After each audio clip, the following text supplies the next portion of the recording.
morning. The Conference Committee on House File 2115, the Human Services Omnibus Policy Bill, will come to order. And we'll start with member introductions. I'm Representative Joe Schumacher, Chair of the Human Services, Co-Chair of the Human Services Committee in the House. From Southwest Minnesota, Senator Hoffman. Thank you, Mr. Chair. John Hoffman, Senate District 34. First of all, I want to commend the lower body for wearing ties in the upper chamber. I really appreciate the fact that you've prepared your, not only your representatives, but also you have to get a gavel me out. Thank you, Joe. Senator. Good morning. Jordan Rasmussen, Senator from Fergus Falls and Republican lead on the Human Services Committee.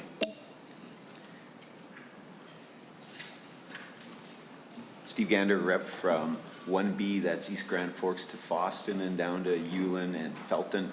On the Human Services Committee, first term. Representative, glad to be here and looking forward to this process. Thank you. Good morning, Mahmoud Noor. I'm the co-chair of the Human Services in the House and representing Minneapolis. State Representative Luke Frederick from the Mankato area, and I can tell that we're in the Senate building because an 8 o'clock committee is starting at 8:13.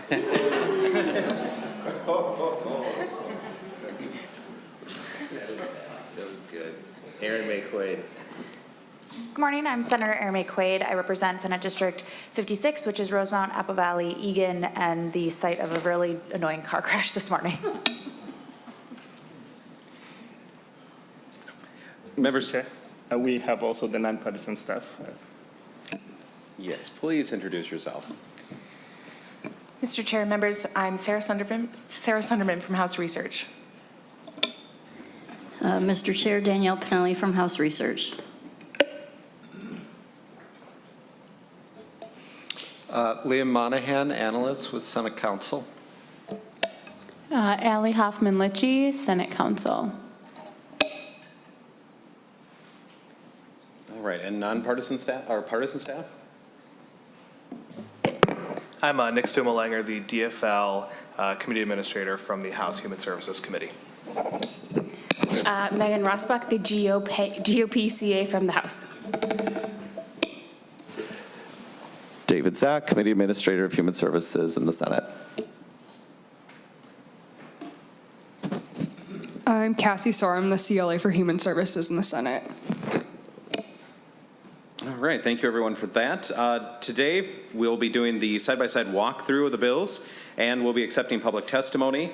Our goal tomorrow will be to adopt the agreed upon sections, language, and amendments to House File 2115. The plan for today is to just recess at the end of our public testimony section, just in case we decide that coming back this afternoon is a better idea than coming back tomorrow morning. And with that, I will turn things over to Danielle Pinelli to start the walkthrough of the House File 2115. Thank you, Mr. Chair and members. I am going to be walking through Article 1, the Aging and Disability Services article. I'm going to be using this short comparison document to do that. House Article 1, Section 1 is a House-only provision that modifies positive support analyst qualifications. If you're following along on the revisor side-by-sides, it starts on page R1. Senate Article 1, Section 1 is a Senate-only provision that prohibits home and community-based services providers regulated by Chapter 245D from requiring a client to have or acquire a guardian or conservator to receive or continue to receive 245D home and community-based services, and prohibits a provider from disseminating personally identifiable information about an individual without consent for the purposes of researching autism as a preventable disease. House Sections 2 and 3 and Senate Sections 2 through 8 include DHS policy proposals related to day services and DT&H rates. The Senate includes some technical changes and related statutory cleanup that the House did not include. House Sections 4 and 14, starting on page R6, if you're looking at the revisor side by side, is a house-only provision. It establishes a review process upon notice of agency denial, reduction, suspension, or termination of long-term care services and supports. House Sections 5 and 7 and Senate Sections 9 and 11 are the same. This is a DHS policy proposal related to informed choice training requirements for waiver case managers. House Sections 6 and 8 and Senate Sections 10 and 12, starting on page R9, are similar. I believe it's just the effective dates that are different. This is a DHS technical correction related to implementation of the residential support services criteria.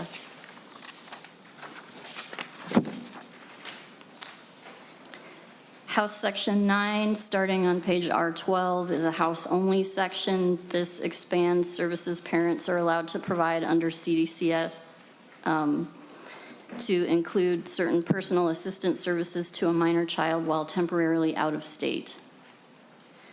House Sections 10 and 11 and Senate Sections 13 and 14, starting on page R13, are similar. There are just some technical differences. Staff is recommending the Senate language. This retroactively delays until 2029 the implementation and enforcement of the current law requirement that waiver service providers reimbursed under DWRS devote specific percentages of MA revenue to direct care staff compensation, and it exempts from this requirement all MA revenue for services provided in a licensed assisted living facility. Senate Section 15, beginning on R16, is a Senate-only section. This requires DHS to consult with existing groups of interested parties regarding how requests for DWRS rate exceptions are submitted to lead agencies and the department. House Sections 12 and 13 and Senate Sections 16 and 17 are the same. These make technical terminology changes to the nursing facility reimbursement statutes. And Senate Sections 18 through 21 are Senate only.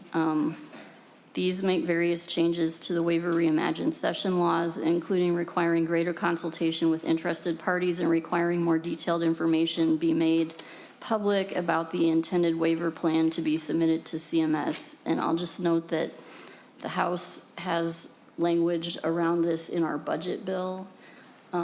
So I think the discussion on this might be shifting to the budget bill. All right, thank you. Mr. Monahan. Mr. Chair, members, I will pick up with House Article 2, Senate Article 2. This is Department of Health policy. House Sections 1 through 4 and Senate Sections 1 through 6 modify MDH statutes related to the nursing home case mix classification system. There are technical differences. The Senate includes 2 sections that are not included in the House language.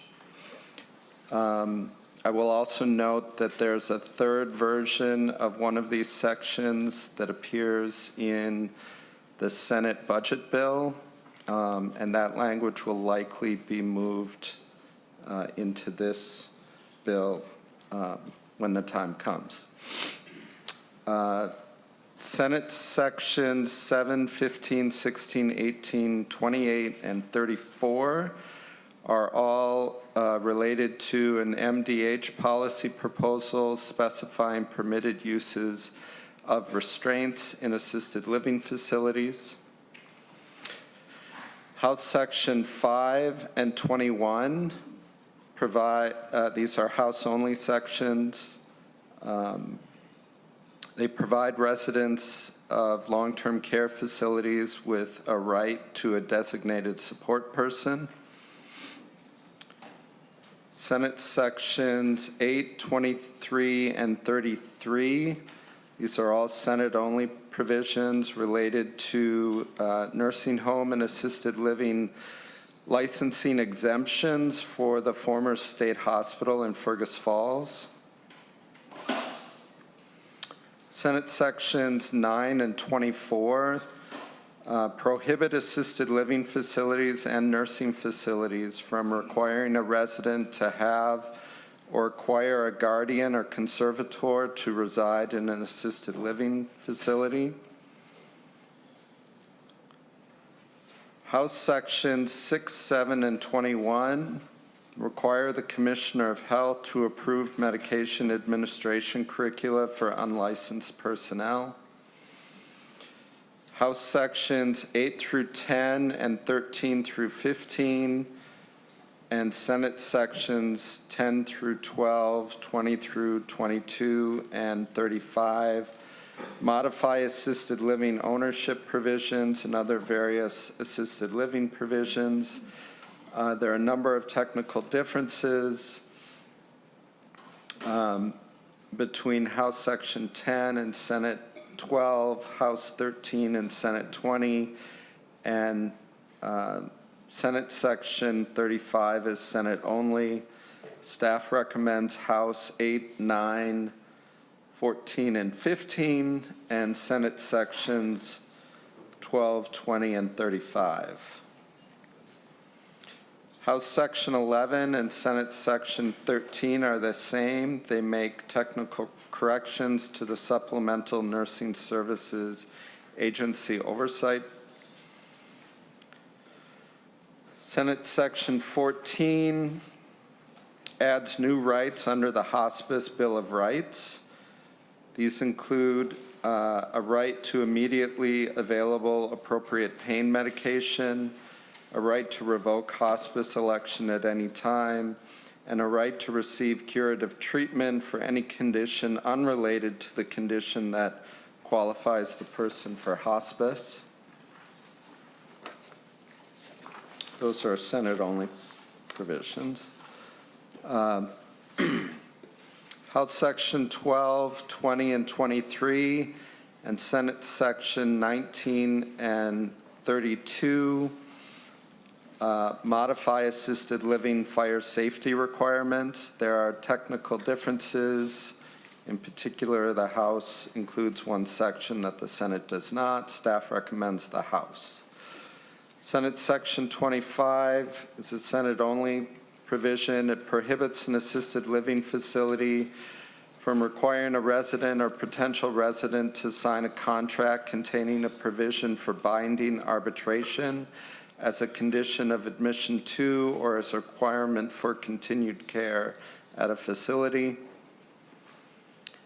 House Sections 16 to 18 and Senate Sections 26 and 27 are different.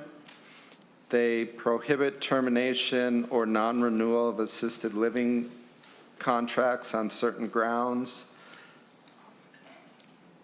House Section 19 and Senate Section 17 and 29 modify requirements for comprehensive assessments and monitoring for assisted living facility residents. There are technical differences. Staff recommends the House on those differences. Senate Section 30 and 31 clarify the responsibility for preparation of medication management service plans. This is Senate-only proposal. And finally, in this article, House Section 24 and Senate Section 36 repeal the Resident Quality of Care and Improvement Task Force. I'm going to move right into House Article 3, Senate Article 3. These are the direct care and treatment policy provisions. There are a whole long list of House sections that update statutes to account for new agency, for the new agency, and adds direct care and direct care and treatment executive board where necessary, and makes other technical changes. There are a few technical differences in these sections. There are corresponding Senate sections, but in each case, the staff recommends the House language. House Sections 8 to 12 are House-only sections. They modify definitions of residential program in the Patient Bill of Rights to include additional facilities and programs serving children. There are technical differences. Staff recommends the House. Okay, I'm now realizing there are omissions on this sheet, so my apologies. Senate Section 26, this one really is Senate only. It updates statute to account for a new agency. It outlines requirements for unmarked vehicles used by Direct Care and Treatment, Office of Special Investigation staff, and unmarked vehicles used. Thank you. Used by the Minnesota Sex Offender Program Executive Director and Executive Director staff. House Section 30 and Senate Section 30 are the same. Update and clarify state-operated crisis services technical assistance language. House Section 31 and Senate Section 31 exempt the Direct Care and Treatment Executive Board from the 18-month time limit on rulemaking. These are the same. House Section 32 and Senate Section 32 are the same. They require the Direct Care and Treatment Executive Board to establish standard admission and continued stay criteria for state-operated services facilities. House Section 34 and Senate Section 34 are the same. They allow for reimbursement for travel expenses to and from interviews arranged by the Direct Care and Treatment Executive Board for certain recruited positions. House Section 35 and Senate Section 35 are the same. They authorize the Executive Board to contract with specified federal agencies to receive federal grants for the welfare and relief of Minnesota Indians. House Section 40 and Senate Sections 40 and 41 are structurally different but substantively the same. They extend expiration for 2 years until July 1, 2027, of provisions specifying that individuals who meet the criteria for priority admission must be admitted to a state-operated treatment center or treatment program within 48 hours of when a medically appropriate bed is available. House Sections 44 to 46 and 48 to 54 and the corresponding Senate sections remove requirement for a special review board hearing, remove requirements for a special review board hearing, review, and recommendations when committed individuals in MSOP petition for a reduction in custody, and replaces the special review board with a judicial appeals panel, hearing and review, and makes conforming and technical changes. House Sections 44 to 46 are House only. Sections 48 and 49 are different. The House carries the special review board changes and the Senate does not, and House Section 50 is House only.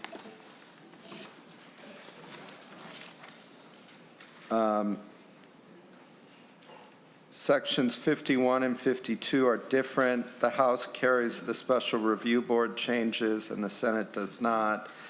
And House Sections 53 and 54 are House only. That concludes Article 3. Oh.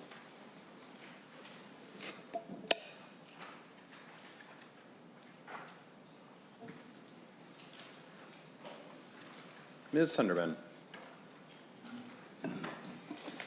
Next, we'll move to House Article 4. This is the behavioral health article.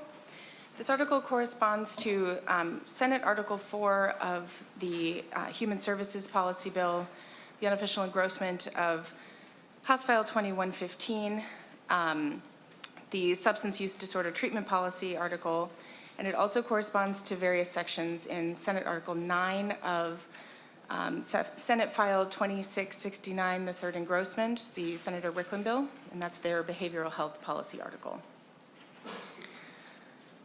Starting with House Section 1, this is a House-only section. This modifies definitions related to opioid settlements and release of opioid-related claims. Moving to page R2, House Section 2, Senate 2669, Article 9, Section 1. This is the same. This exempts IRTs and residential crisis stabilization residents from certain rights in the Healthcare Bill of Rights. Next, also on R2, this is a Senate-only section from Senator Hoffman's bill. This expands the membership of the Opioid Substance Use and Addiction Subcabinet and transfers the responsibility for the state's comprehensive substance use and addiction plan from the Commissioner of Human Services to the subcabinet. Moving to page R4, House Section 3.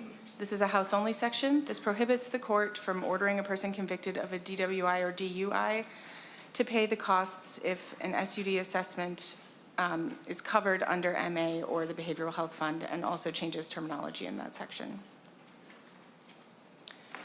On page R5, House Section 4, which corresponds to Senator Wickland's bill, Article 9, Section 2. These are similar. There's a technical difference, some technical differences, and one difference, one substantive difference. This is the adult mental health case management service provider training and qualifications changes. Moving to page R8, this is a Senate-only section from Senator Wickland's bill, Article 9, Section 3. This allows for the purchase and renovation of vehicles by mobile crisis teams to provide protected transport as an eligible use of adult mental health grant funds. Moving to page R9, House Section 5, Senator Wickland's bill, Article 9, Section 4. This is the same. This prohibits county boards from charging for emergency services provided to clients experiencing emotional crisis or mental illness, and also requires the promotion of the 988 Lifeline. Moving to page R11, House Section 6 is a House-only section. This clarifies statutory citations for mental health services fees. On page R11, House Section 7, Senator Wickland's bill, Article 9, Section 5. This is the Children's Mental Health Case Management Service Provider Training and Qualifications changes. There are technical differences here, and staff recommends House. Moving to page R14, House Section 8, Senator Wickland's bill, Article 9, Section 6. This defines clinical supervision in the Children's Mental Health Act. Again, here there are technical differences, and staff recommends House. Next sections are page R14 and R15, House Sections 9 and 10, Senator Wickland's bill, Article 10, Section 25 and 29.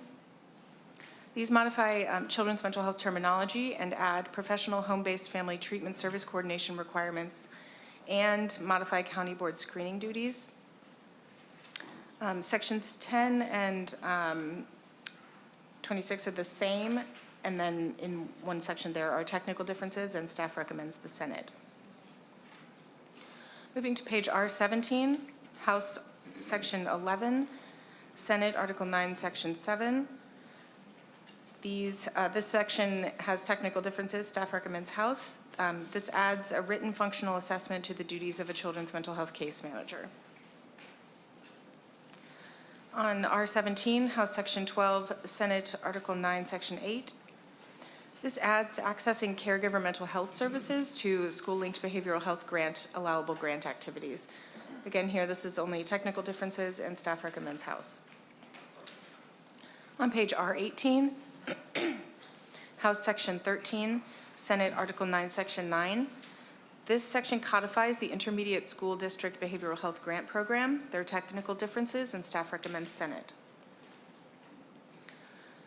Moving to R20, this is a Senate-only section from Article 9, Sections 11 and 12.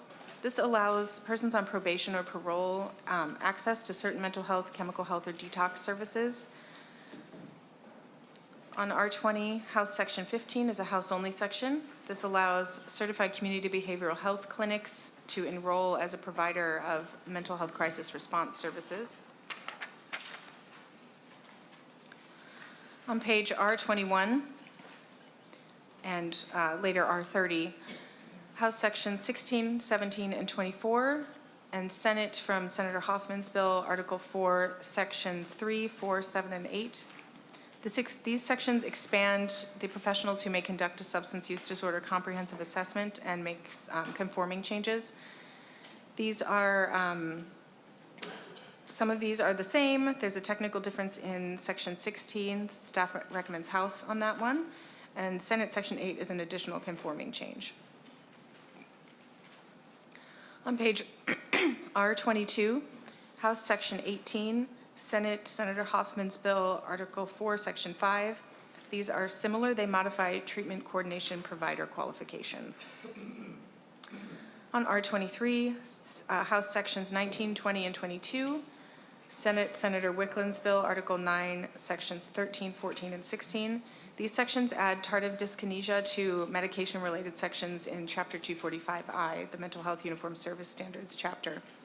And these are the same. On R25, House Section 21, Senator Wickland's bill, Article 9, Section 15. These are different. This section modifies direct observation progress note requirements for mental health behavioral aides and mental health rehabilitation workers. They're different in that the House adds some additional approval requirements and the Senate does not. On page R26, House Section 23, Senator Wickland's bill, Article 9, Section 17. These are the same. They add client grievance rights in Chapter 245I Mental Health Uniform Service Standards. On page R27, this is a Senate-only section from Senator Wickland's bill, Article 9, Section 18. This section modifies the time in which a level of care assessment for intensive residential treatment services needs to be completed from within 5 days of a client's admission to 10 days.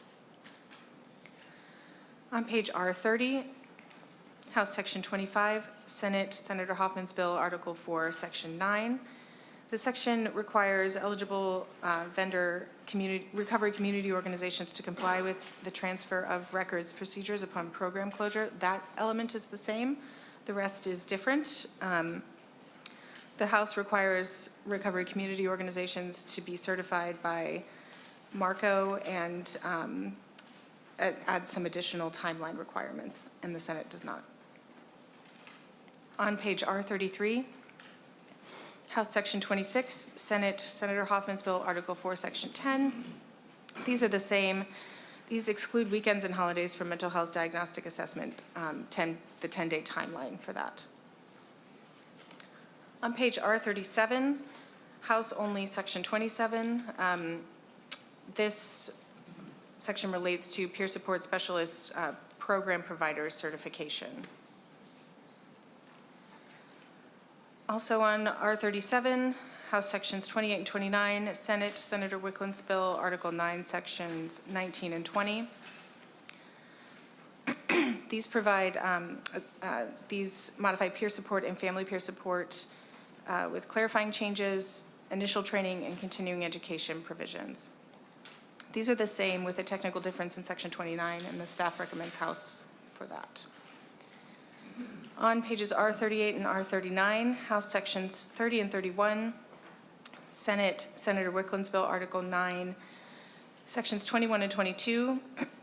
These modify assertive community treatment, team supervision, and team leader requirements. These are the same except for a technical difference. So staff recommends Senate Section 22. On page R42, House Section 32, Senator Hoffman's bill, Article 4, Section 11. This section is the same, and it specifies county of financial responsibility for withdrawal management services. On R42, House Section 33, Senator Wickland's bill, Article 9, Section 23. These sections specify that co-pays, co-insurance, and deductibles do not apply to mobile crisis intervention or crisis assessment services, and these are similar. And on page R43, House Only, Section 34 is a revisor instruction to update substance use disorder assessment terminology. And that concludes Article 4. Moving on to Article 5. This in the House is the Department of Human Services Office of Inspector General article. And this compares with Senate File 2669, the third engrossment, so Senator Wickland's bill, Article 15, the DHS Office of Inspector General policy article.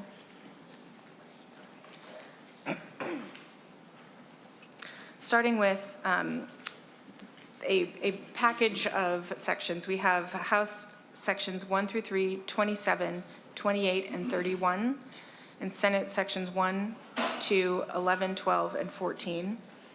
These are different. They have the same intent, but they're structured quite differently.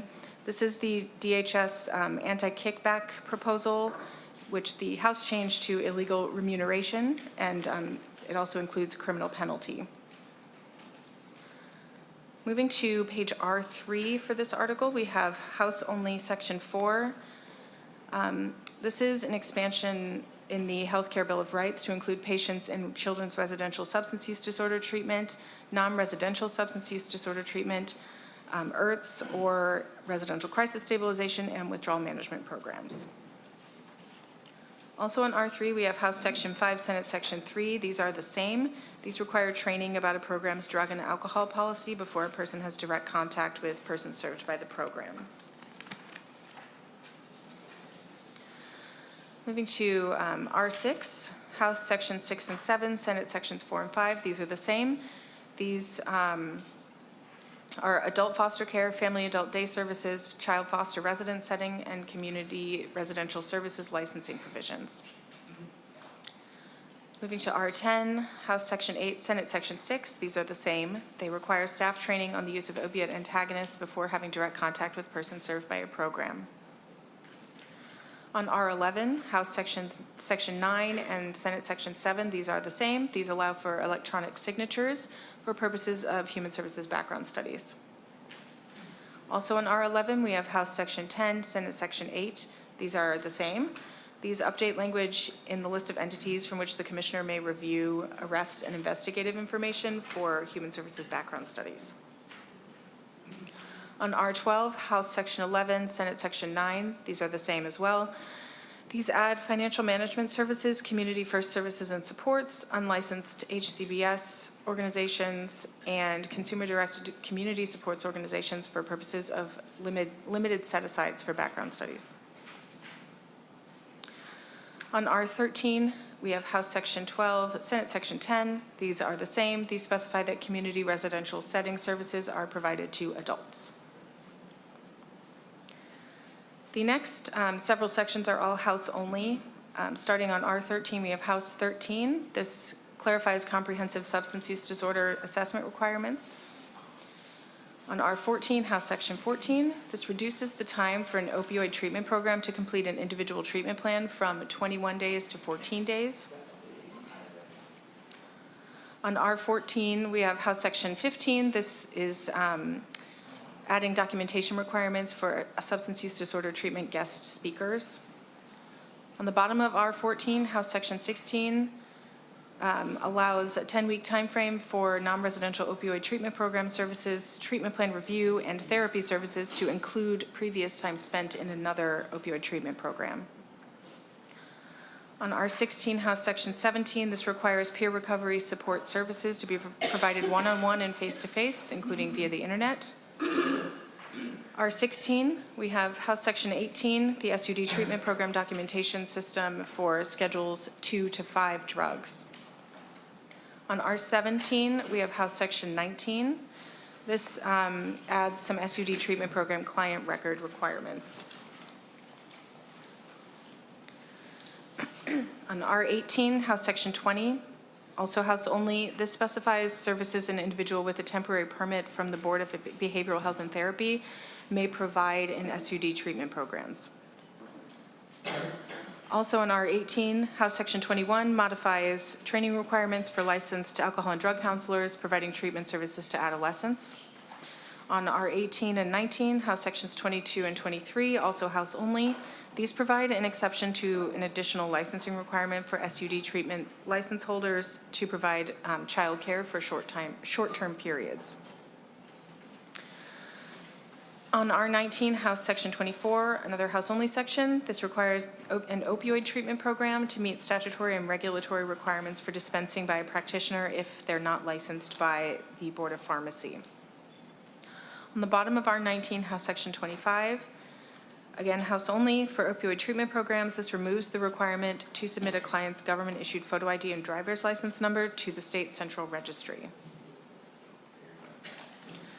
On page R23, this is a Senate-only section, Senate Section 13.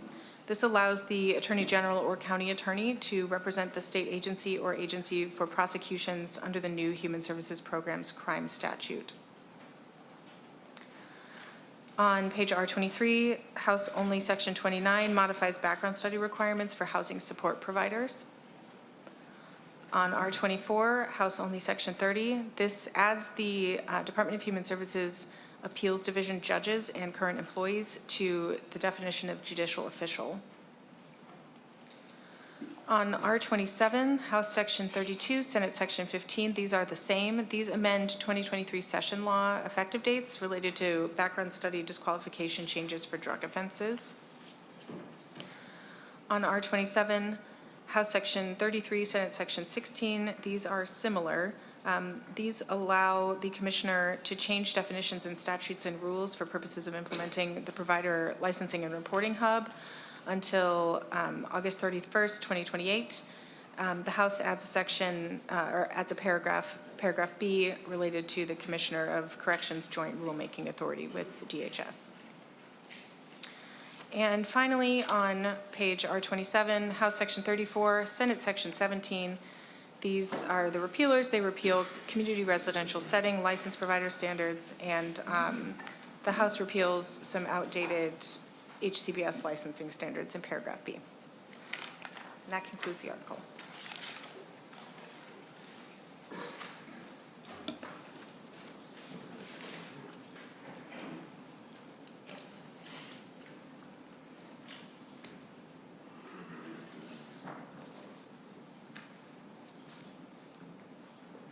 Ms. Hoffman-Litchie. Thank you, Mr. Chair. I'll pick up at House Article 6 and Senate Article 11 from Senate File 2669.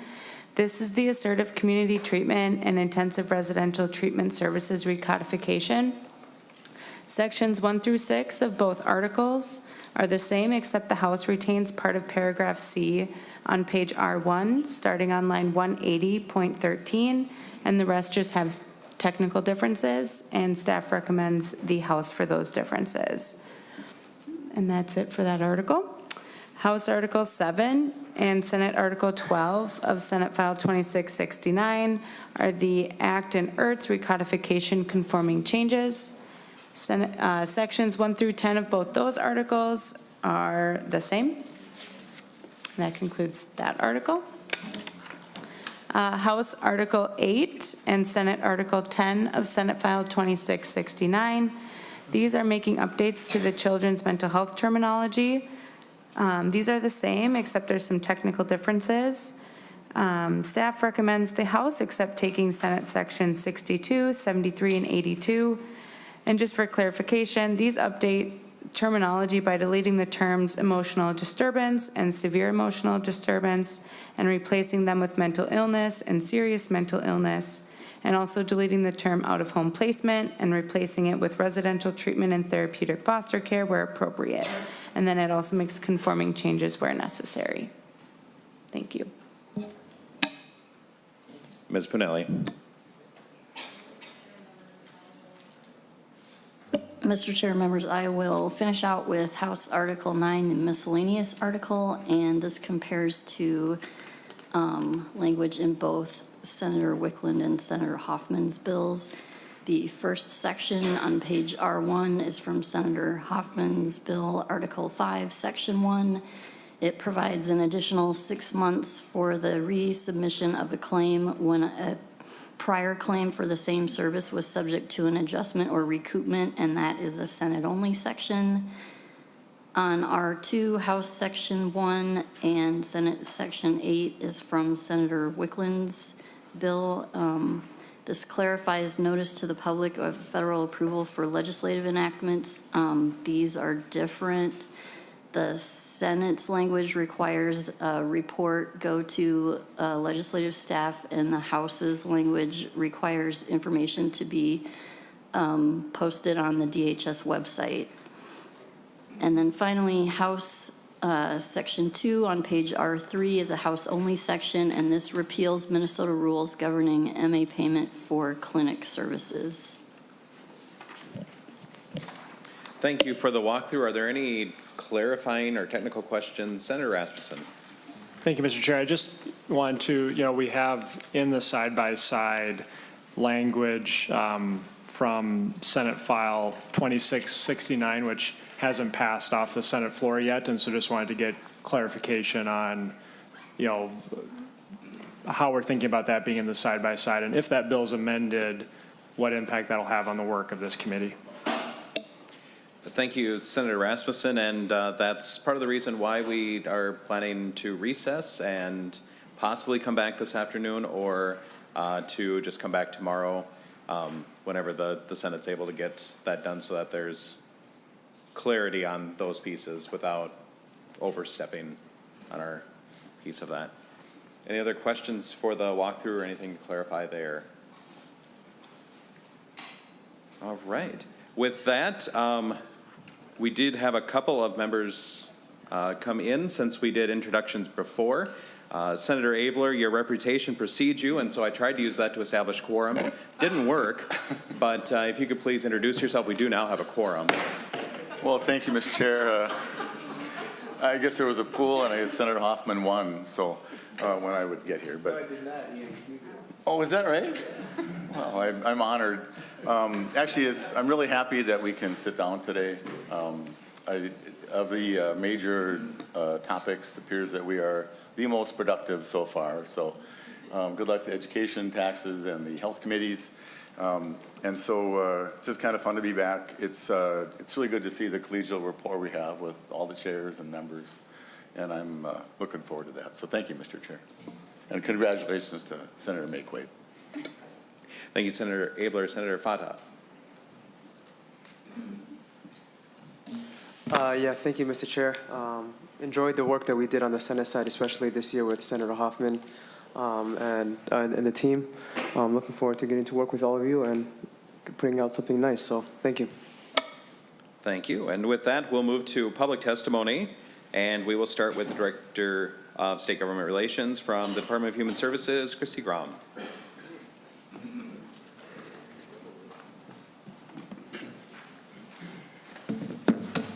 Welcome to the committee. Please state your name for the record and present your testimony. Thank you, Mr. Chair. For the record, my name is Christy Grom, and I'm with the Department of Human Services. I just want to start out by thanking all of the chairs, Chair Schumacher, Chair Nord, Chair Hoffman, Chair Wickland of our sister committee, and of course all of our amazing nonpartisan staff and conferees for this work on this really important bill. So I am going to go as quickly as possible and try to respect the committee's time today. But we have, and just outline a bunch of provisions that DHS has in this bill that we really appreciate being included largely in both positions, and hope they're included in the final conference committee report. So to start, as is the custom, DHS has quite a few provisions in this bill that are technical in nature, that are actually really important to ensure accountability, that us as an agency are implementing laws within clear legal authority, and that there's transparency for providers and lead agencies and people who use our services. And so in that vein, there's a handful of clarifications and corrections carried in both positions related to day treatment and habilitation rates, making sure that we have clear payment authority there, updating cross-references, correcting those when there are errors providers in law, aligning our children's mental health targeted case management with our federal requirements and our state plan amendment. There are also a few codifications, as Council had noted in their presentation, that DHS supports. So codifying our informed choice case management training requirements into law and making sure that counties are clear on those requirements, as well as codifying our existing intermediate school-linked behavioral health grant, which was established in 2017 and has been living in the yesteryears of session law for all of this time. So we're excited to see that get into the code. And then also in this vein, we've got a handful of provisions that were outlined by Council related to direct care and treatment and making sure that it's retaining its current authorities and all of the functions that it needs to and that DHS needs to come July when they break free from the Department of Human Services. There's also really important provisions in both positions related to the Priority Admissions Review Panel Agreement on medically appropriate beds. And so this is a provision that requires DHS to admit individuals within 48 hours when they're coming out of a jail or correctional setting to a state-operated bed when it is medically appropriate. So this is a temporary allowance pushing out that medically appropriate option for the department a couple of years while we continue to work across the community and on the budget side of things to make sure we're expanding capacity to serve those individuals. There's a provision related to substance use disorder treatment coordination. So these help the state to attract and retain SUD professionals who are really at the forefront of helping people, especially early in recovery, to navigate the system, to access those SUD treatment services and supports so that they can have what they need on their healing journeys. And these are unique in the sense that these are interwoven provisions from DHS, the mental health providers, and the SUD providers. So we're really excited to collaborate and see those in both positions. Also want to extend our thanks for the Senate positions on, the Senate positions on the subcabinet on opioid substance use and addiction. So at DHS, we're very grateful to work with the Office of Addiction and Recovery, where they help to bring state agencies together and create multifaceted, coordinated strategies spanning state government to prevent and address substance use disorder. So the Senate has a few provisions in here. I believe these were in Senator Hoffman's bill related to adding agency members to the subcabinet. So DCYF, Department of Children, Youth and Family, Direct Care and Treatment, Department of Commerce, and the Office of Cannabis. And then related, we really appreciate the Senate position that requires a subcabinet to develop and publish their statewide plan and to require state agencies to adhere to that plan. And so that's sort of a transfer, a shifting of duties and responsibilities from DHS to that more centralized Office of Addiction and Recovery. We also have a bunch of Office of Inspector General provisions contained in most of the provisions. Some of them are living in the Senate Health and Human Services position, as Senator Rasmussen had mentioned, but we've got provisions related to children and families licensing clarifications, mental health and SUD licensing policy changes, and really importantly, I wanted to highlight today the provision on prohibition on illegal remunerations, sometimes referred to as our anti-kickback provision. So these are provisions that incorporate federal anti-kickback language into Minnesota statute to address fraud for our Medicaid and child care assistance programs. So these would create criminal penalties for individuals or entities that would essentially incentivize people to use their program, to pay people to use their program. And I think, as we all know here in this committee, we're helpers. We want to support people. We want to support our neighbors, our elders, our children. But in doing that, we need to make sure that we protect the integrity of these really critical programs. So I want to thank the legislature for your bipartisan collaboration on that provision. And then lastly, I want to thank the House in particular. And I know Senator Wickland has been working on this provision as well, related to human services judges and the definition of judicial official and making sure that our judges meet that definition and can gain access to the same privacy and safety protections that other judges can, including our similarly situated Office of Administrative Hearing Judges. And just this provision in particular hits close to home for our DHS legislative team, where we've had family members who are judges and have been implicated by not having those safety protections and privacy protections in place. So I want to thank the committee for that and hope to see that in the final conference committee report. Thank you, Mr. Chair and members. Thank you, Ms. Grom, for your testimony today. Next, we have Scott County Commissioner Barb Brecky. Welcome to the committee. Please state your name for the record and present your testimony. Thank you, chairs and members of the conference committee. My name is Barb Weckman-Brecky, and I'm a Scott County Commissioner and Second Vice President for the Association of Minnesota Counties. I'm here today representing AMC and the Minnesota Intercounty Association, MICA, and the Minnesota Association of County Social Services Administrators, MACSA. Thank you for the hard work you've done so far. I know the work is abundant and difficult, but this is the work that truly does change and save lives. Today, I want to talk to you about two concerns that counties have related to the House and Senate Human Services policy bills before you. First, on the 48-hour rule, Article 3 in both House and Senate file. Counties have been central to the conversations around priority admissions that are examining our state's direct care and treatment programs. Both the House and Senate bills would extend, as you just heard, the current pause on the 48-hour rule that mandates placement in a DC facility within 48 hours of an individual being committed to the DHS commissioner. We all know the Priority Admissions Review Panel recommended this timeline be extended only and conditioned on adding additional bed capacity at DCT. Otherwise, we keep kicking this can down the road again without doing anything to address people in jails and hospitals not getting the care they need. We do recognize and are thankful that there are proposals for additional capacity being discussed as part of a bonding bill and funding within the context of the Human Services Finance Bill. But we do think that this provision delaying the return to the 48-hour rule should run alongside the other review panel recommendations and not run separate from the new DCT capacity. So we ask that this provision be removed and that as this bill and the finance bill move forward, that a premium is put on investments in our continuum of care. The second issue is in the behavioral health space related to withdrawal management, Articles 4 of both files. And I just have to express county opposition to provisions in both bills that was characterized as clarification of the county of financial responsibility for withdrawal management services. Withdrawal management services are medical services, and these provisions would create a new precedent for counties to cover these medical costs. The determination that withdrawal management services are medical services was part of the state rationale for moving to a direct access model where providers take a more central role. And counties are already paying a portion for these services through the Behavioral Health Fund, despite no longer having any involvement in that process. So we respectfully oppose these provisions and the direction of shifting uncovered medical costs to counties. Thank you for your time. Best wishes to you as you get through these bills and these next days. Please consider counties a resource for you as you continue the work, and we're happy to share our perspectives, our examples, and the reality of what's happening in our counties. Thank you. Thank you, Commissioner, for your testimony today. Next, we have Laura Coffer from Hennepin County.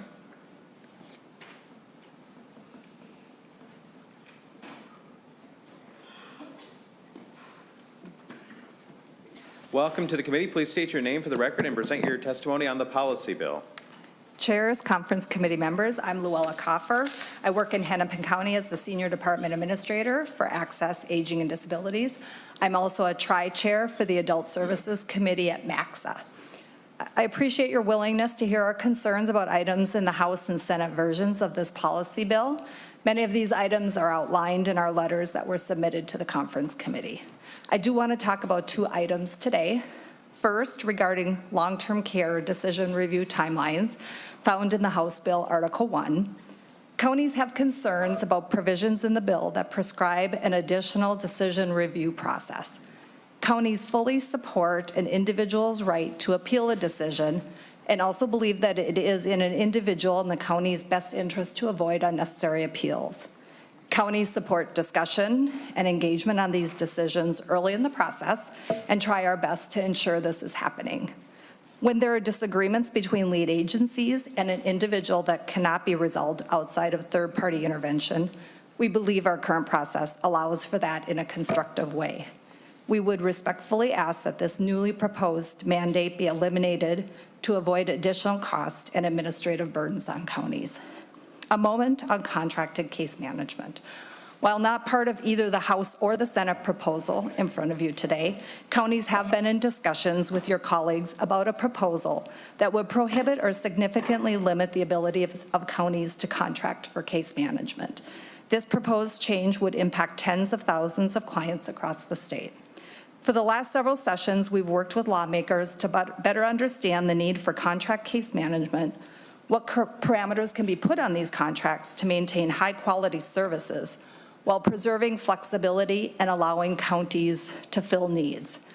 Counties oppose elimination of the ability to contract for home and community-based service waiver case management.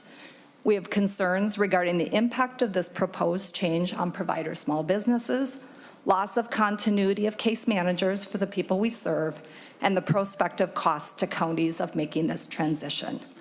Ultimately, a change this consequential deserves sufficient evaluation and vetting to understand and avoid potential negative impacts.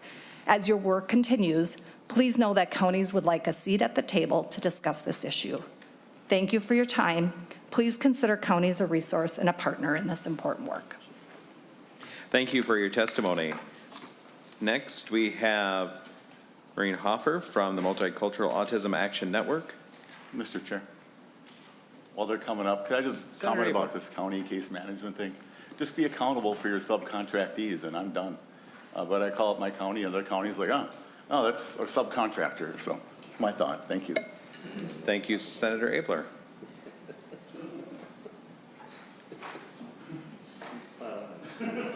And is Maureen Hoffer here? Okay, next, Brian Zerbies. Please make your way forward. Welcome to the committee. Please state your name for the record and present your testimony on our policy bill. Good morning, Mr. Chair, committee members. My name is Brian Zerbies. I'm the Executive Director of March, a statewide trade association for substance use disorder programs and professionals. I'm here today to express our gratitude to authors of the policy bills, including Senators Abler, Hoffman, Utke, and Clark, and in the House, Representative Frederick, Hicks, Fisher, and Vernig. We're also very appreciative of the work in collaboration with DHS staff, other stakeholders, committee staff on working on these important proposals. A handful of items we identified in the Behavioral Health Article 4, the DWI assessment fee being waived on pages R4, A4, also on R43, the updated revisor instructions to modernize Chapter 169A on both of those to accept the House language. On pages R31 A4 through R34 A4, the Recovery Community Organization changes throughout also to accept the House version of that language. On the withdrawal management county financial responsibility, we understand we've been in discussions with the counties ongoing about the concerns regarding this language. The intent of when we created this language was really looking at how do we mitigate uncompensated care for providers. Withdrawal management programs by statute cannot turn someone away due to their inability to pay, which results in a handful of claims per program per month, where these programs have to write off those services. We're certainly willing to look at the language that's in the policy bill, but the crux of the issue is regarding uncompensated care. We'd encourage the chairs in the committee to consider identifying a small pool of funds that could be managed by DHS, where programs could then apply to get at least part or some of these uncompensated services covered. The last item in Article 9 in Miscellaneous is regarding the clawback and extended timeline filing. We encourage the adoption of the Senate language. There's a couple items in the House. There was an amendment that would have changed the word may to must on line 136. We'd ask you consider including that amendment as you go forward. And lastly, we worked with the Council of Health Plans. They'd offered some additional language that we're good with. With that, I want to thank you all and have a great day. Thank you, Mr. Zerbies, for your testimony today. Next, we have Jillian Nelson with the Autism Society of Minnesota.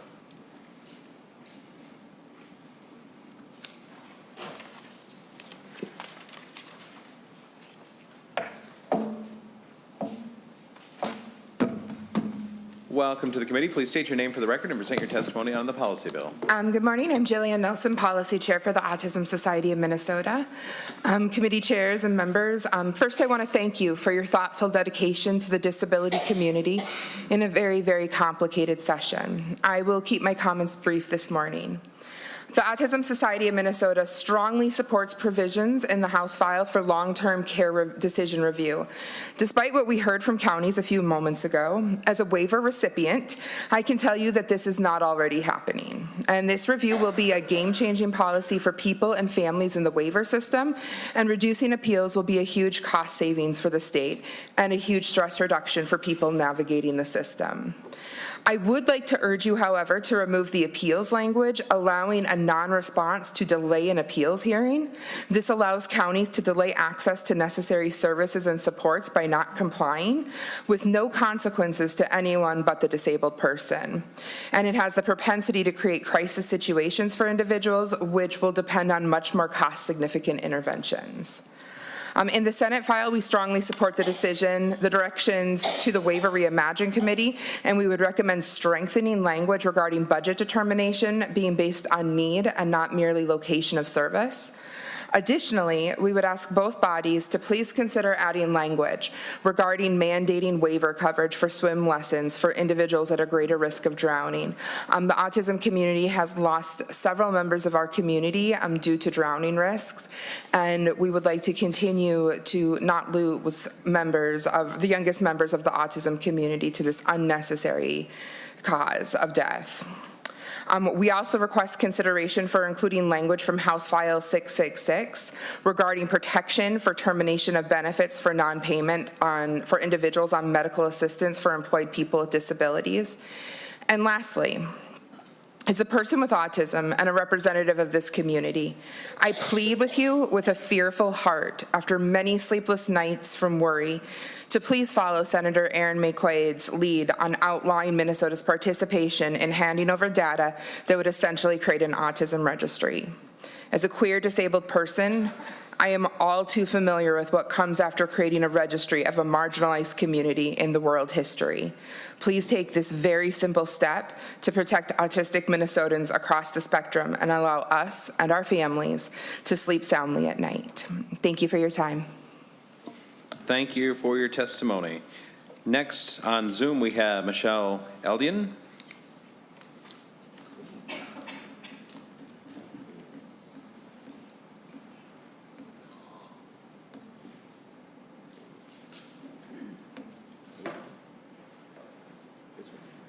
Welcome to the committee. Please state your name for the record and present your testimony on the policy bill.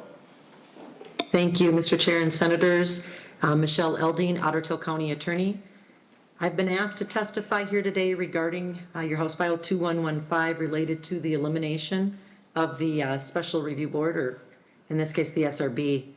As the Otter Tail County Attorney with duties to protect public safety and victim rights, I have concerns with the elimination of the SRB Board.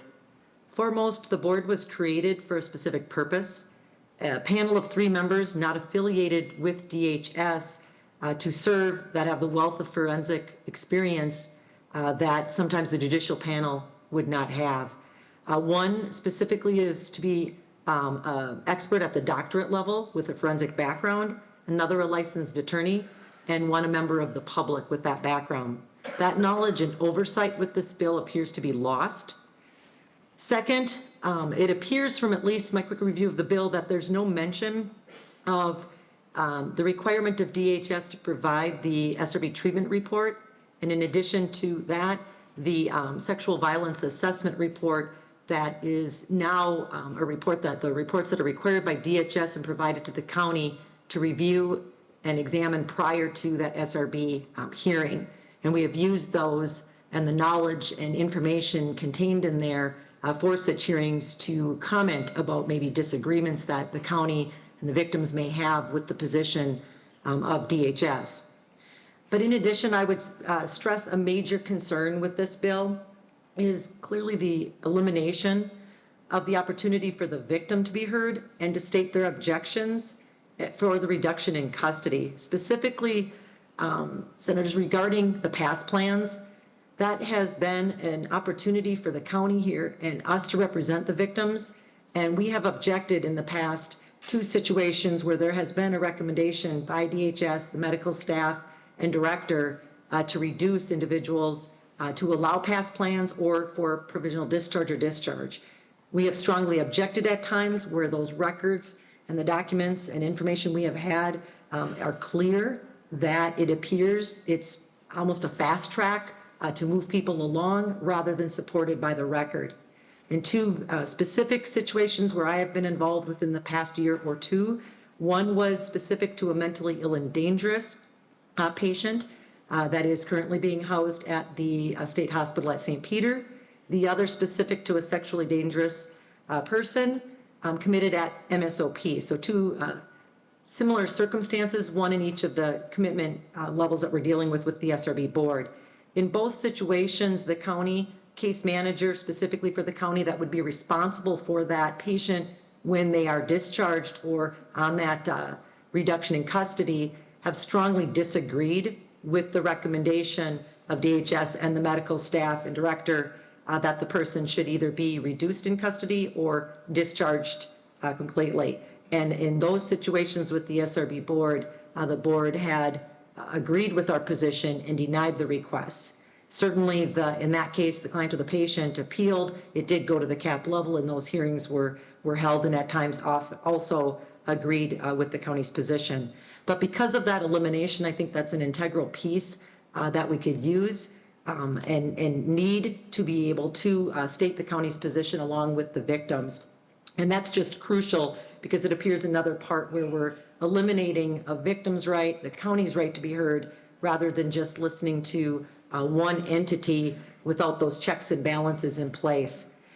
So, Senators, I would strongly encourage you as a legislator to look closely at why this legislation is being brought and recommended, and why it appears the concerns are more about expediency, as some of the comments and reasons I think behind the bill were about the slowing down of the process for patients to be reviewed. But I ask you, why is that taking priority rather than public safety and the rights of victims?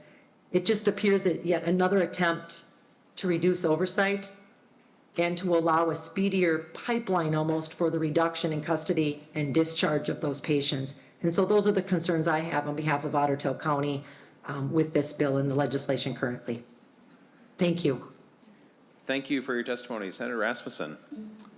Thank you, Mr. Chair, and I appreciate County Attorney Eldine bringing her testimony and her perspective on the proposed changes to repeal the Special Review Board for the Minnesota Sex Offender Program. I also just wanted to direct members, I believe a letter was distributed from Amber Simonson, who is a resident from Otter Tail County and also a victim of a sexual crime, sharing her perspective. And I think one of my biggest concerns with the language is removing the ability for victims of sexual crimes to be able to object and potentially even be notified as a part of this. And so my hope, Mr. Chair, is that this is something that we don't include in a conference committee report and continue to work on in the interim, just given some of the concerns that have been raised by prosecutors, the Minnesota County Attorneys Association, and also victims of sexual violence. So look forward to continuing the conversation. Thank you, Senator Rasmussen. Representative Knorr. Thank you, Mr. Chair. I think this is worth having the discussion. I don't know if this is the right timing, but the key question that before us, I don't know if we can discuss this process, and I wanted to check in with Senator Rasmussen. What is the process, the current framework, when it comes to the SDP and SPP to be committed? You know, I just wanted to note that this is courts in, courts out. And the process of the SRB, it's more of a duplicative process because the judicial panel or the CUP, they don't take into consideration whatever the what you call the SRB process is. Do you know how many cases that went through the SRB versus the CUP in the last, just by numbers? I don't know if, because you said it's more of a speedy process, but do you know exactly how many by any chance? And Senator Rasmussen, you can respond if you would like, or we can hold this conversation to the end of the testifiers, if that's all right with I Chair think, Noor? Mr. Chair, we should hold until we hear from the testifiers. Okay. Thank you, Chair Noor. Next, we have Fatima Molas.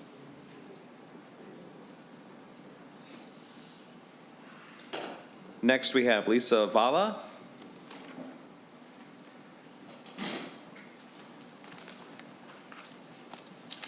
Welcome to the committee. Please state your name for the record and present your testimony on the policy bill. Thank you. My name is Lisa Vala, and I'm a member of Disability Voice Advocates, which is an organized group of people people with lived experience, people with disabilities, and their family members. This is my daughter, Amanda, who's a waiver recipient. And I'm here to talk to you yet again about Waiver Reimagine and budgets being based on where a person lives. As you've heard over and over again, those who will be impacted by budget cuts under Waiver Reimagine oppose the way that DHS is setting their individual budgets. At a House hearing held on March 19th, where DHS presented Waiver Reimagine, there was 75 pages of written testimony opposing Waiver Reimagine, 75 pages. And there were 0 pages supporting Waiver Reimagine. Participants are worried that setting-based budgets will force them from their homes into more institutionalized settings. Last year, DEVA sponsored legislation like this. We came back again this year. Our bill moved through the Senate committee and was approved, and it ended up in the Omnibus bill, and somehow in the last week, it's no longer there. So I am asking you today to please restore language from Senate File 2443, the first engrossment, at line 22.12, that says waiver budgets based on assessed need, not on living setting, so people have the resources to live in the least restrictive environment. Committee members, you've heard from advocates, those whose lived experience and family members who are telling you that this policy is flawed. Now it's up to you. Do you listen to DHS or do you listen to the humans that will be impacted by this policy? It's your choice. Who are you listening to? Thank you for your time.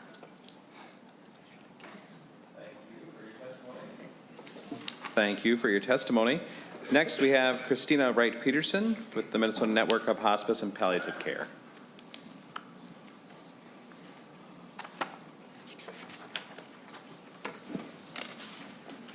Welcome to the committee. Please state your name for the record and present your testimony on the policy bill. Good morning. My name is Christina Wright-Peterson. I'm here today on behalf of the Minnesota Network of Hospice and Palliative Care, serving as their incoming executive director. Of note, I'm on day 5 of my job. I'm here today to express concerns in Senate Article 2, Section 14, modifying the Hospice Bill of Rights. The current language states that hospice patients must have pain and symptoms managed to the patient's desired level of comfort. And now the proposed added language states ensuring appropriate pain medications are immediately available to the patient. Hospice care is provided in home-like settings. That is the core of our philosophy. So this means that the patient may be in their private residence, assisted living facilities, skilled nursing homes, group homes, wherever they call home. Hospice staff are not allowed in the state of Minnesota to stock or house medications for pain. Medications require a prescriber's order and a contracted pharmacy to dispense. All of these will cause a delay in providing medications immediately. Additionally, this language is only referring to pain medications. However, there are many symptoms at end of life which also demand prompt attention and management. Symptoms like shortness of breath, nausea, agitation, hallucination, and even persistent hiccups. There's additional language on line 32.26, which adds calling out that the patient's right to receive curative treatment, which we are not in disagreement with. However, we do believe that the specific language proposed is confusing. At any time, currently, the patient has the right to revoke their election and seek curative treatment. We believe that the proposed statement within the Hospice Bill of Rights will only cause confusion and misinterpretation, negatively impacting patients. Additionally, it's important to note that the Minnesota Department of Health will ultimately be responsible for enforcing these changes. We would value their input and insight prior to finalizing. And lastly, the Minnesota Network of Hospice and Palliative Care, representing hundreds of providers across the state, would appreciate being part of any conversations impacting the Hospice Bill of Rights moving forward. Thank you. Ms. Wright-Peterson, the committee thanks you for your testimony today. Congratulations on day 5, getting to be here and getting that flagged for you today. Senator Rasmussen, did you have anything for now? All right. With that, next we have Josh Berg with Accessible Space.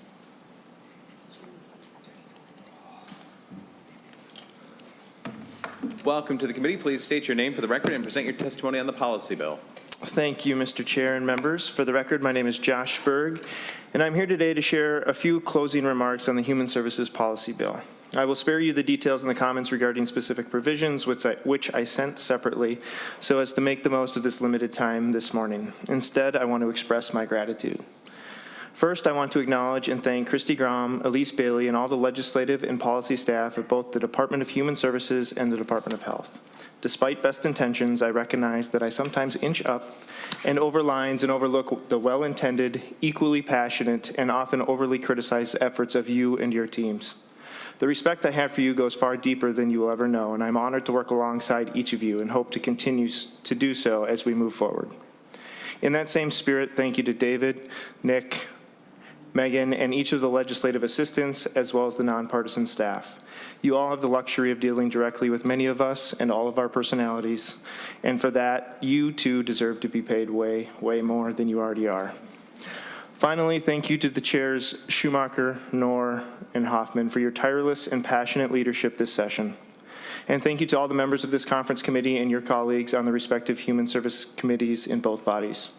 Your commitment to improving the lives of our most vulnerable Minnesotans is impressive, and there's a reason you have been chosen to be in this room today, making these final and difficult decisions.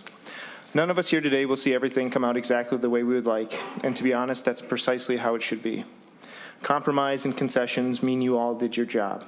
You have put the individuals these decisions impact, the lives of those that these policies and programs support, at the center of the discussions and the decisions. I encourage you all to take the feedback and make the best decisions you can with the information you have. Don't worry about upsetting this group or that group or how your party or caucus expects you to vote. Base your decisions on what you feel is best for the vulnerable Minnesotans that these policies will impact, and decide with your heart. I will once again close with the great words of Hubert Humphrey, a quote that many of us in this room know and hold close to our hearts and lean on as a guide for the work that we all do. The moral test of government is how the government treats those in the dawn of life, those who are in the twilight of life, and those who are in the shadows of life. Thank you again for the tremendous work you are doing, and know that we are all here to support you as you move forward to finalizing this language. Thank you. Thank you, Mr. Berg, for your testimony today. And that concludes the public testimony portion for the bill, and we'll open it up for member comments. We can maybe continue with the conversation that was started before. Senator Rasmussen. Thank you, Mr. Chair. And I don't know if Representative Knorr wants to repeat his question that he had earlier for me. Chair Knorr.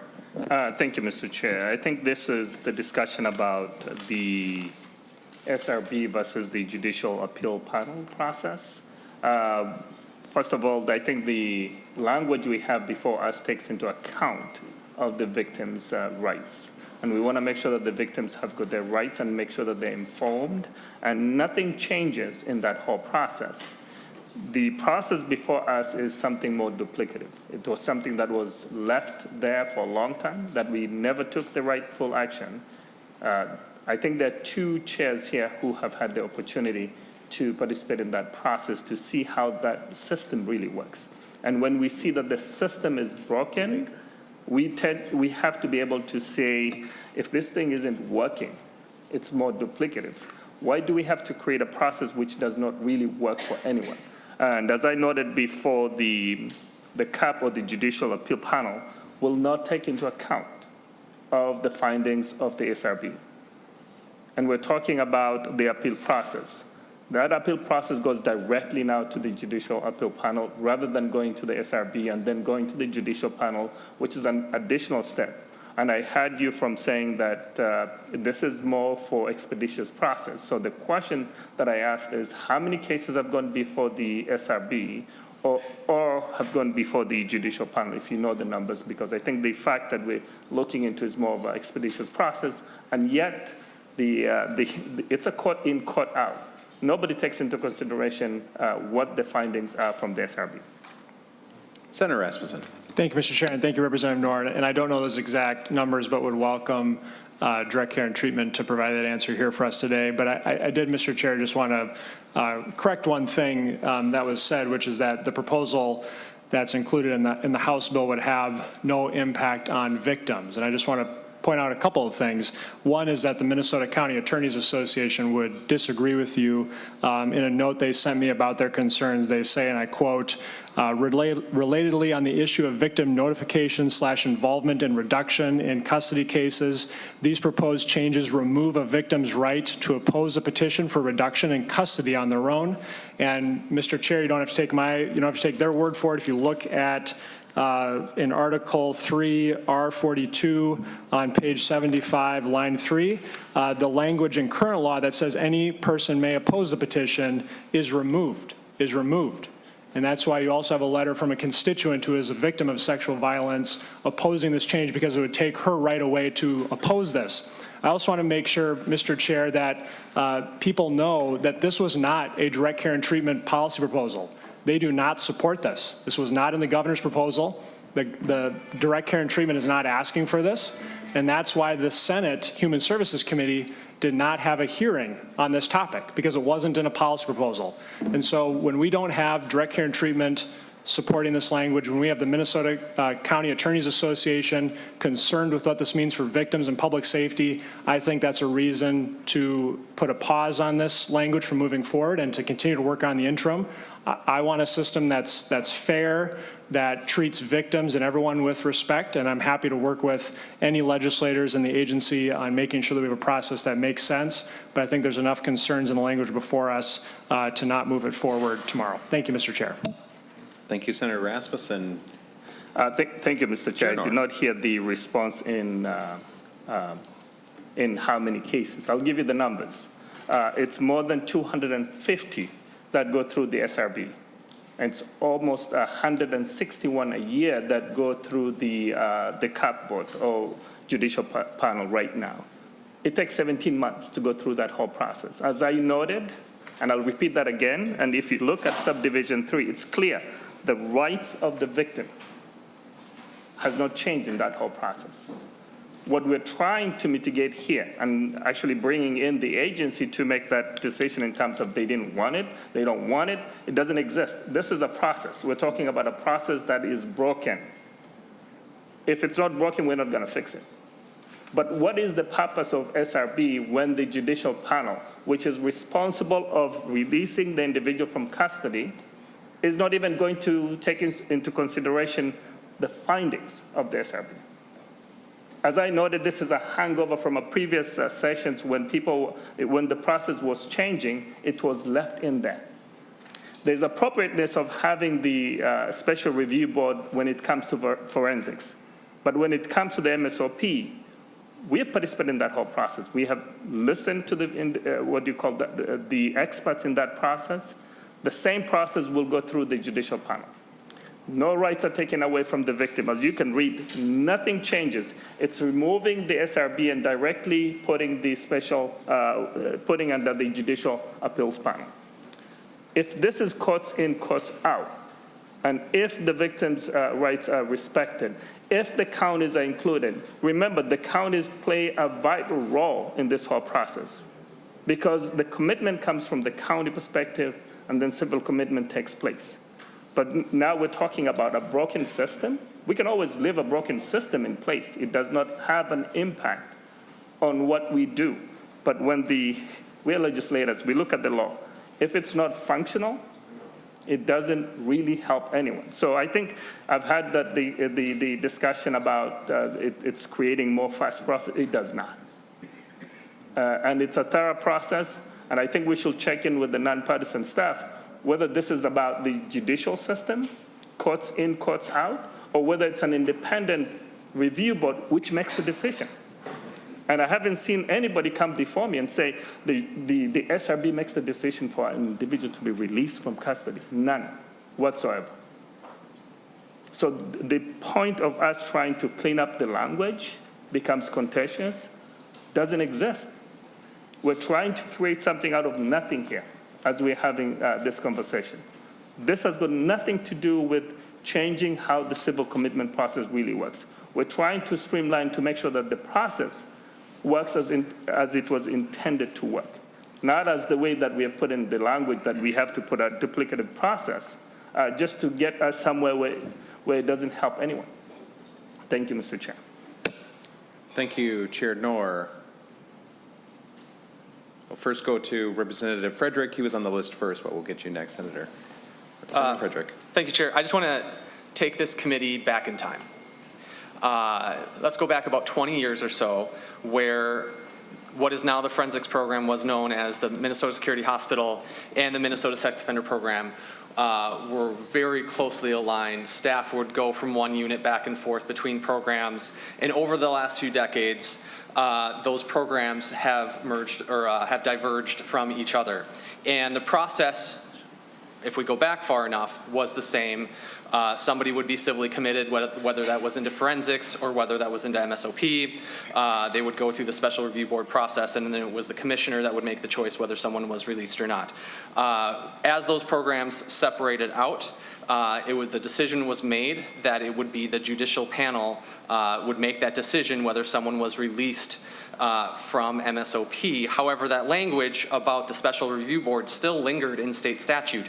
But when that change was made to have a judicial panel to allow someone out of MSOP, there was also a line put in statute saying that that judicial panel has to ignore what the SRB recommends. And so now we have a process that's in the books that says people have to do all this work, but it has to be ignored when someone's getting released or not. And so an argument that getting rid of this would somehow release more people into the community doesn't make sense to me, because there's literal language in state law that says the SRB has to be ignored. So I think getting rid of this, as Chair Knorr said, duplicative process is a good thing and it just saves time, but it does not get more people out into the community. And so that's why I think this language is important. Thank you.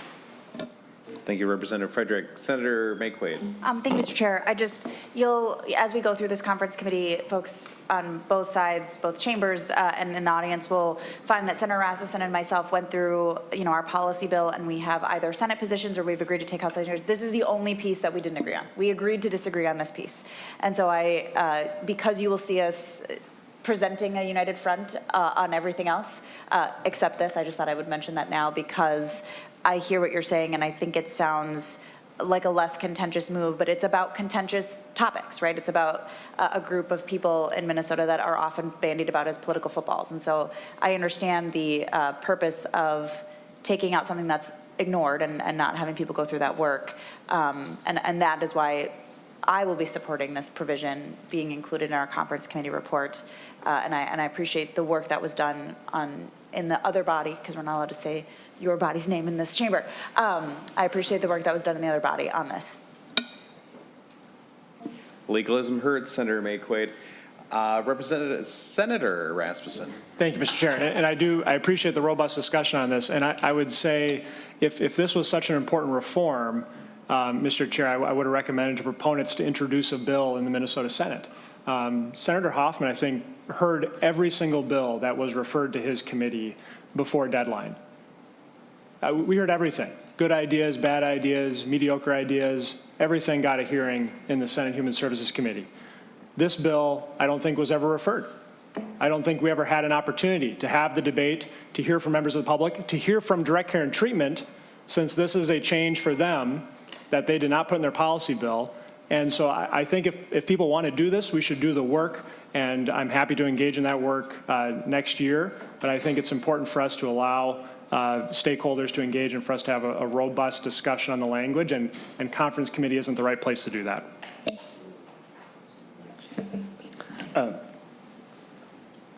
Chair Nor. Thank you, Mr. Chair. As we reviewed this whole process and we've had several conversations, when technical changes are brought to us, sometimes I think there are things that may not be coming directly from the agency or from DCT. We've requested this provision for a long time, and we wanted to make sure that part of that technical process, I'm sure you're one of the, you had the chance to visit MSOP just last year and had a robust discussion with staff. One of the recommendations was the SRB doesn't work. If they didn't tell you about that whole process, when I went there and talked about it and had that conversation, this was more of a technical. And if a technical provisions become contentious, everything else now becomes contentious. So I think we need to be looking with the lens that we understand where we're headed with changes that we're putting into law. But if the SRB is really functional and we want to give it a teeth, that's a different discussion from what we're having right now. SRB does not have any teeth in this whole process. As I've noted, this is courts in, courts out. The judicial panel has got the authority to release anybody from SOP through the court system, not the SRB. Senator Abler. Well, thanks, and I appreciate the discussion. And just frankly, this is the entirety of the discussion in the Senate that we're having today in a conference committee. Just to remind folks, with all respect, and never mind this particular topic with this comment, but some of the most problematic things that have come into our laws have been things that have popped up in conference committee that get adopted without the proper process. And so we were trying to look it up. Representative Frederick, was there a bill that you put in about this? And did you have a Senate author? Representative Frederick. We try not to talk about the other chamber in the House side, so I can say that I introduced a bill in the House and we did have a hearing in the House. All right. Chair Hoffman. Mr. Chair, Senator Abler, I think this was that old debate. Remember years ago when the jurisdiction piece was set up and then it was changed a couple years ago, and at the beginning of the year, I went to the corner office with the things that should have been in our jurisdiction, and I'm still waiting for that response, just kind of like, hey, we're not cutting services, Jim, we're just gonna, So I think this one was in Senator Wickland's jurisdiction. Maybe Ms. Hoffman, does that sound right? No? It's awesome. Oh, I'm policy, judiciary. Judiciary is where it's at. That's what my CA said, Jim. Senator Abler. Well, thank you, and I appreciate that. No, I think this is squarely in our jurisdiction. And you can bring up the amendment vote, and I'm going to vote no, and I'm going to urge us not to do this. I believe that if it is indeed, Representative Newer, this is not technical. Yeah, we just inserted the word not. It's a small word. We just put the word not somewhere. It's a technical change. Small word.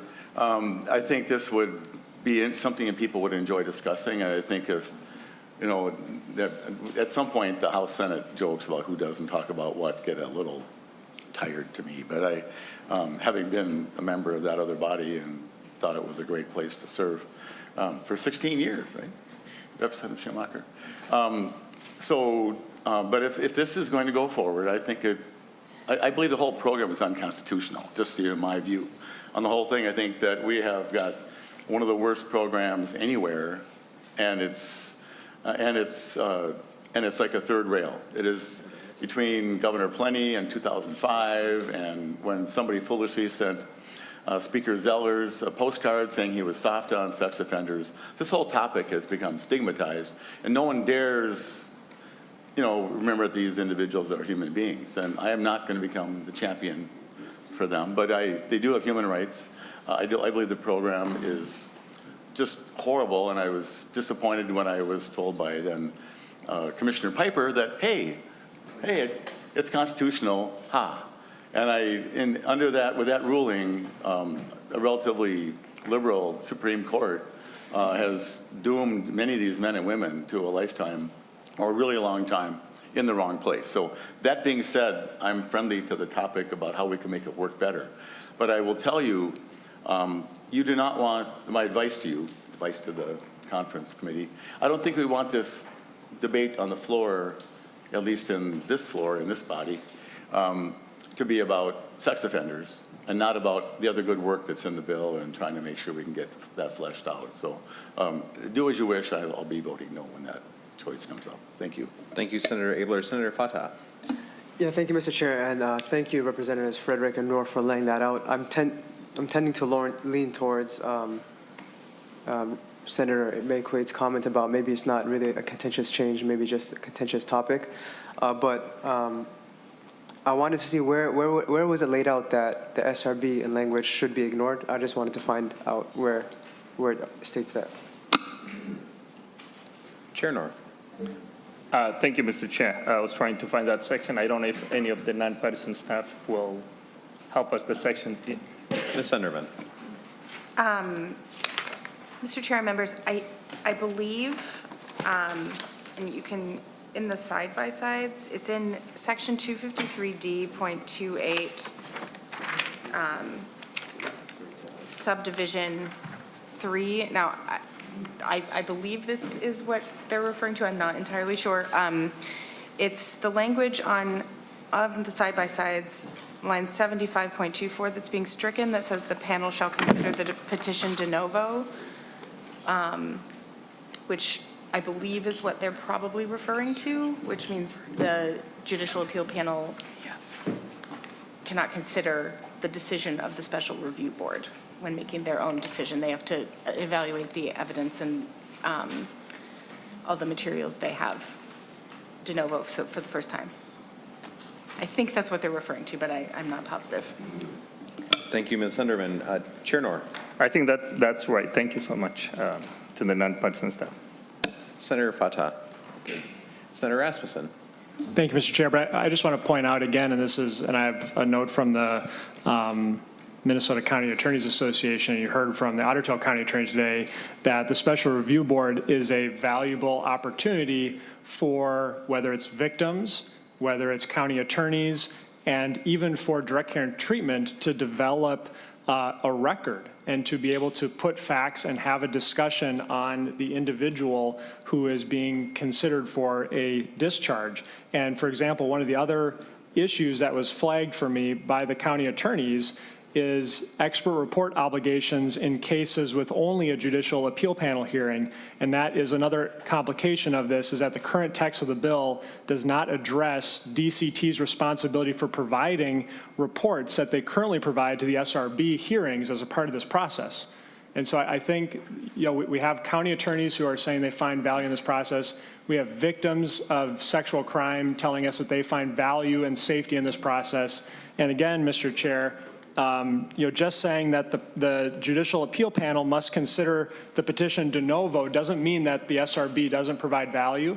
And I am totally open to looking at how we could restructure this process to make sense and to make sure that we're prioritizing resources and all the important considerations. I just think the Senate needs to have a full discussion on this, and especially, Mr. Chair, when on page 75, line 3, we are literally striking the ability of victims to be able to participate in this process. I think that needs more debate and discussion. Senator Mayquade. Thank you, Mr. Chair. So I'll start by saying I'm not an attorney. I know just enough to be dangerous, maybe play one on TV. But if you look up what the term de novo means, it means anew or from the beginning. And so in the legal case, it means that a court has to decide an issue without any reference to the previous court's findings.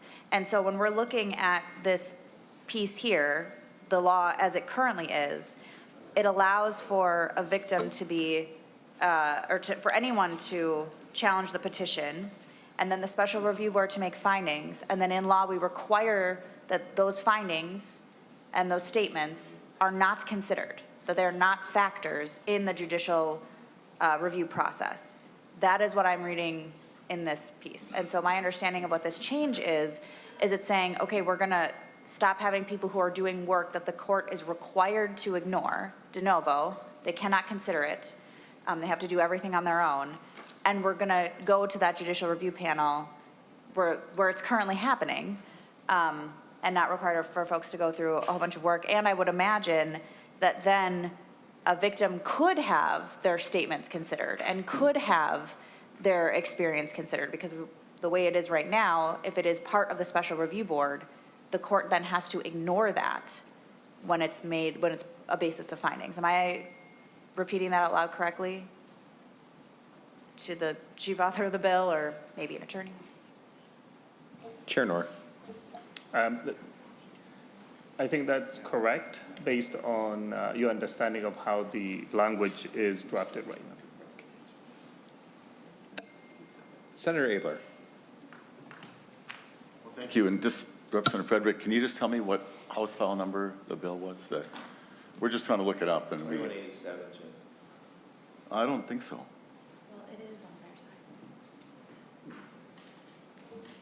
But your companion's different. I don't understand how that can be.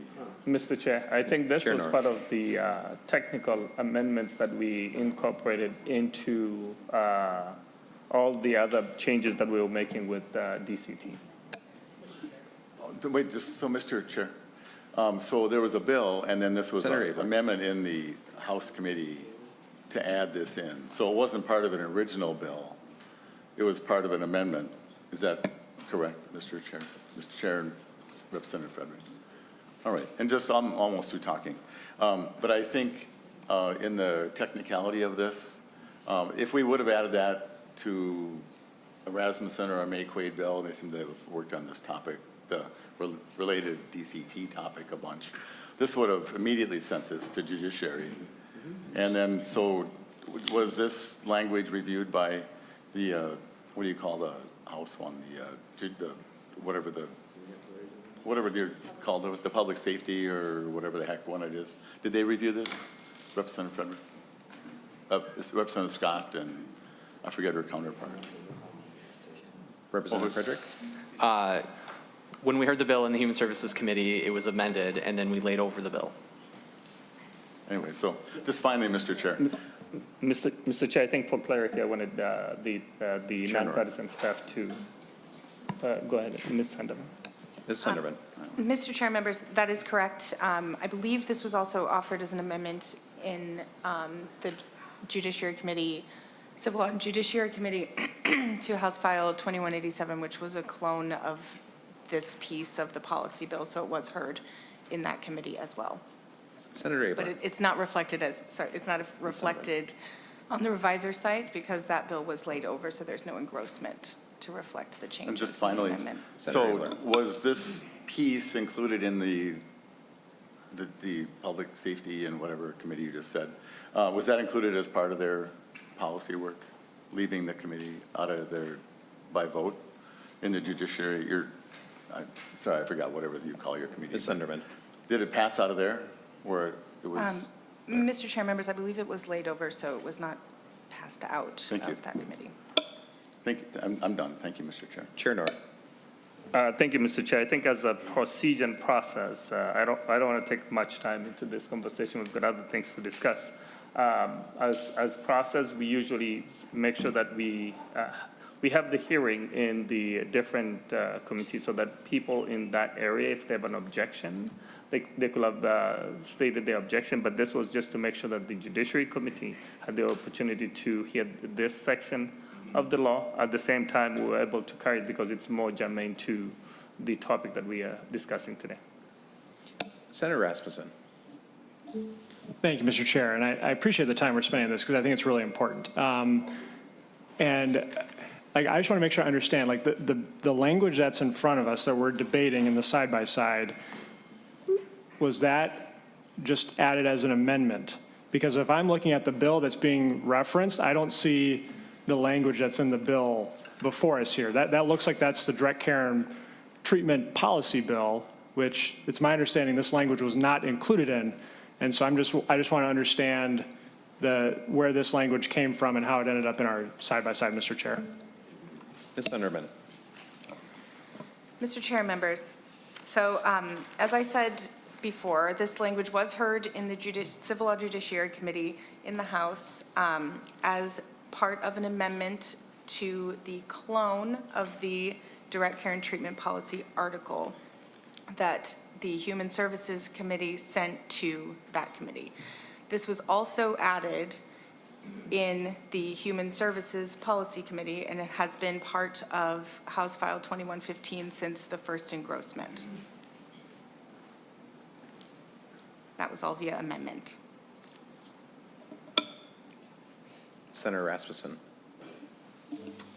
Thank you, Mr. Chair. I appreciate that. And again, I just am trying to figure out, where this ever got a hearing in the Senate and just continue to have concerns. And I think if individuals want to work on this, we can introduce, have this bill be discussed in both bodies next year. But I think to call this technical, I would just say, to Amber Simonson, my constituent, this isn't a technical change.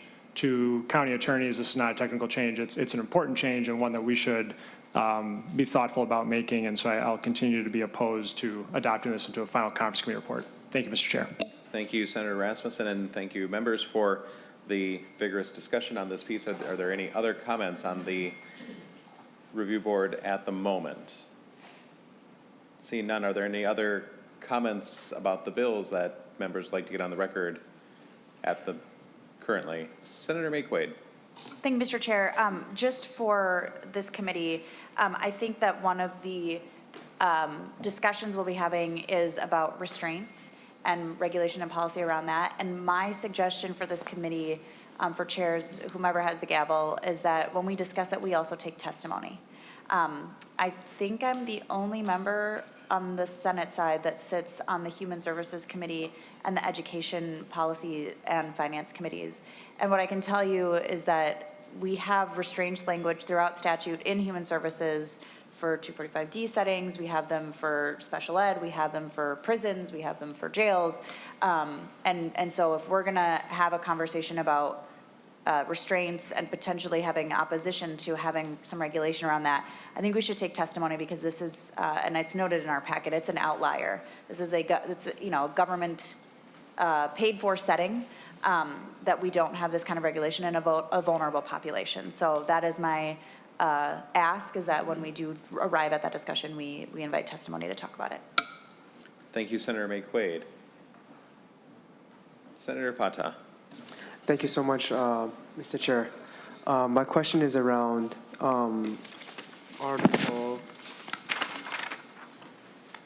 House Article 5, Senate Article 15, around the Department of Human Services, Section 33 in the House.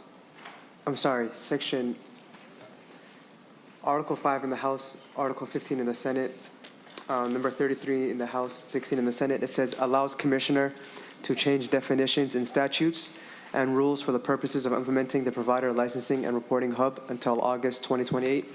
I just wanted some clarification around what that was and what the intent was around that. And Senator Fatah, what page of the comparison sheets were you on? Yep, it's on R27,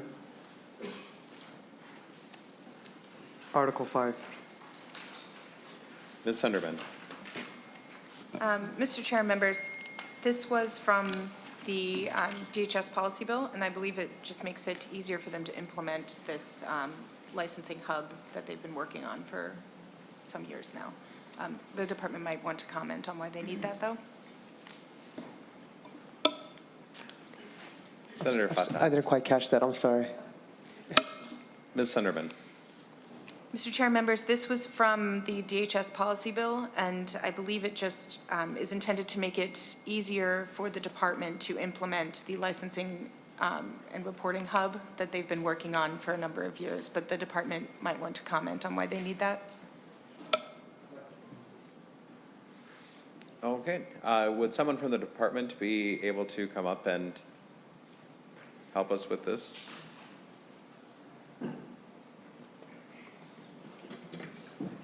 Ms. Grom, welcome back.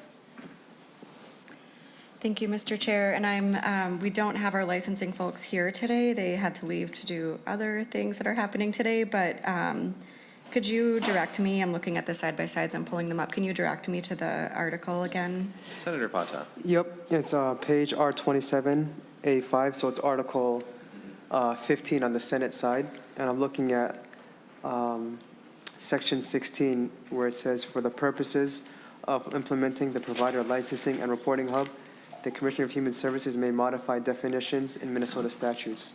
And it gives a whole list of them. Ms. Grom. So I just wanted to know what the intent was behind allowing the Commissioner to change the definitions in statutes. Mr. Chair, Senator Fata, yeah, I actually asked that same question of our program staff yesterday and just didn't get a whole lot of information except for it was going to ease an implementation of the provider hub, which was previously authorized by the legislature, and make sure that there wasn't a further fiscal impact. But I would have to get back to you on the details, and if there are concerns about that, I'm happy to connect with conferees and make sure that we address any of those. Senator Pata. Thank you. Is there anything else that members would like to get on the record before we recess?